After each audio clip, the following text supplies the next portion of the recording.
Perkenalkan, nama saya Wiwin Zulhida, NIM 2016-2201-0010. Saya dari Prodi Akuntansi semester 2. Di sini saya akan menjelaskan tentang uji hipotesis. Apa sih uji hipotesis? Nah, di sini kita akan membahasnya. Mulai dari definisi uji hipotesis.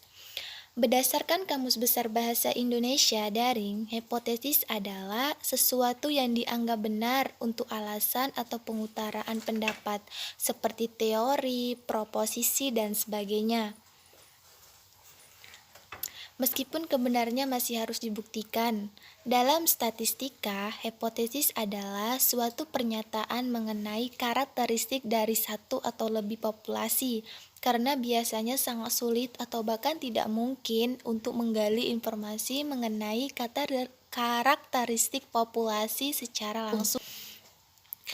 Nah, uji hipotesis sendiri itu adalah suatu prosedur yang didasarkan pada bukti sampel dan peluang untuk menguji pernyataan mengenai karakteristik dari satu atau lebih populasi. Karena dalam melakukan uji hipotesis kita menggunakan data sampel yang karakteristiknya bisa berbeda dari sampel ke sampel. Kita tidak bisa yakin 100% terhadap kesimpulan akhirnya. Kesimpulan akhir tersebut bisa membenarkan atau menyalahkan klaim yang kita buat karena klaim tersebut bisa benar atau salah. Selanjutnya ialah jenis hipotesis. Di sini ada dua jenis. Yang pertama hipotesis nol, dinotasikan dengan H0. Adalah hipotesis yang akan diuji. Istilah nol di sini menyatakan tidak ada perubahan, tidak ada pengaruh atau tidak ada perbedaan. Hipotesis nol akan diasumsikan benar sampai bukti sampel berkata sebaliknya. Kemudian hipotesis alternatif dinotasikan dengan H1 adalah hipotesis yang berbeda dengan hipotesis nol. Hipotesis alternatif merupakan hipotesis yang kita cari bukti untuk mendukungnya.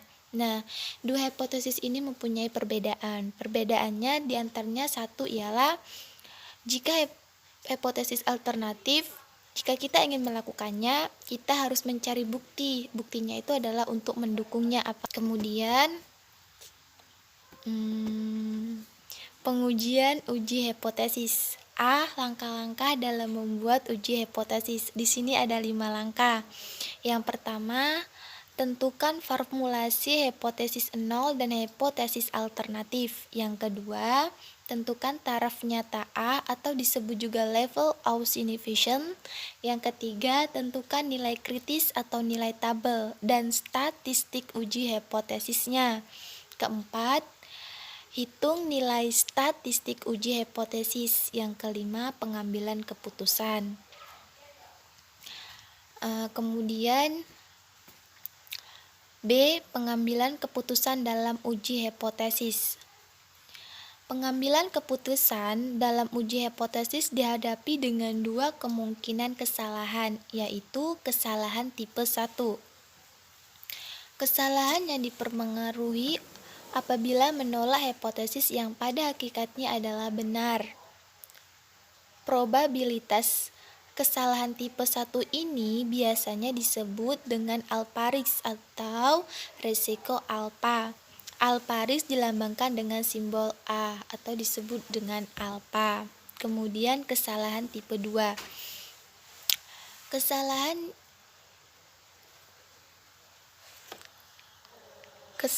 tipe 2,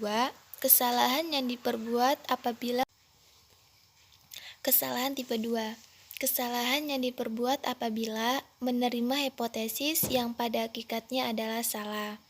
Probabilitas kesalahan tipe 2 ini biasa disebut dengan beta risk atau resiko beta. Beta risk dilambangkan dengan simbol B, beta. Kemudian, dalam pengujian hipotesis diperlukan membuat dua pernyataan hipotesis, yaitu pernyataan hipotesis nol. Pernyataan yang diasumsikan benar kecuali ada bukti yang kuat untuk membantahnya. Selalu mengandung pernyataan sama dengan, tidak ada pengaruh, tidak ada perbedaan, dilambangkan dengan H2. Contoh, hipotesis 0 sama dengan rata-rata hipotesis 1 sama dengan rata-rata hipotesis 2, atau hipotesis 0 sama dengan rata-rata hipotesis 1 lebih besar sama dengan dari rata-rata hipotesis 2. Kemudian pernyataan hipotesis alternatif. Pernyataan yang dinyatakan benar jika hipotesis 0 berhasil ditolak, dilambangkan dengan H1 atau HA. Contoh, hipotesis alternatif sama dengan rata-rata hipotesis 1 sama dengan dari rata-rata hipotesis 2, atau hipotesis alternatif sama dengan rata-rata hipotesis 1 lebih besar dari rata-rata hipotesis 2. Kemudian keputusan kebenaran. Keputusan terima H0, tolak H0. Kebenaran H0 benar, H0 salah. Nah, di sini dapat dilihat di gambar ya. Probabilitas kesalahan tipe 1 adalah alfa, probabilitas kesalahan tipe 2 adalah beta. Langsung bisa dilihat di gambarnya. Ini ada keputusan yang benar, ada kesalahan tipe 1, kesalahan tipe 2. Selanjutnya, C. Jenis-jenis statistik uji hipotesis yang sering digunakan. 1. Sampel z-test, pengujian Z1 sampel. 1 sampel z-test digunakan jika data sampel melebihi 30, N lebih besar dari 30, dan simpanan baku standar deviasi diketahui. Kemudian 1 sampel t-test, pengujian T1 sampel. 1 sampel t-test digunakan apabila data sampel kurang dari 30, N kurang dari 30, dan simpanan baku tidak diketahui. Kemudian 2 sampel t-test, pengujian T2 sampel. 2 sampel t-test digunakan apabila ingin membandingkan 2 sampel data. Kemudian par t-test, pengujian pasangan T. Par t-test digunakan apabila ingin membandingkan 2 pasang data. Kemudian 1 proportion test, pengujian proporsi 1 sampel. 1 proportional test digunakan untuk menguji proporsi pada satu populasi. Kemudian 2 proportion test, pengujian proporsi 2 sampel. 2 proportion test digunakan untuk menguji perbandingan proporsi 2 populasi. Nah, selanjutnya uji kelayakan data. Uji kelayakan data itu ada 2, uji untuk data primer dan untuk data sekunder.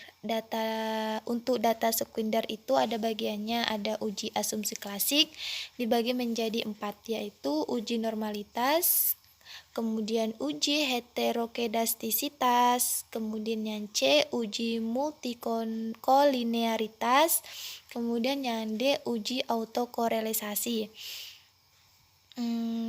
Kemudian uji asumsi klasik.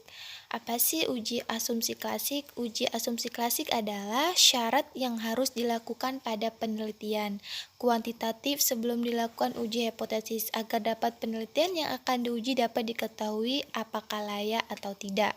Nah, untuk melakukan penelitian, uji asumsi itu sangat penting agar penelitian tersebut dapat berjalan dengan baik dan benar. Kemudian jenis-jenisnya, 1 uji normalitas. Uji yang bertujuan untuk menilai apakah kelompok data berdistribusi normal atau tidak. Kemudian yang 2 uji heterokedastisitas, uji asumsi yang harus dipenuhi agar data pada model analisis regresi yang digunakan tidak bias. Kemudian yang ketiga,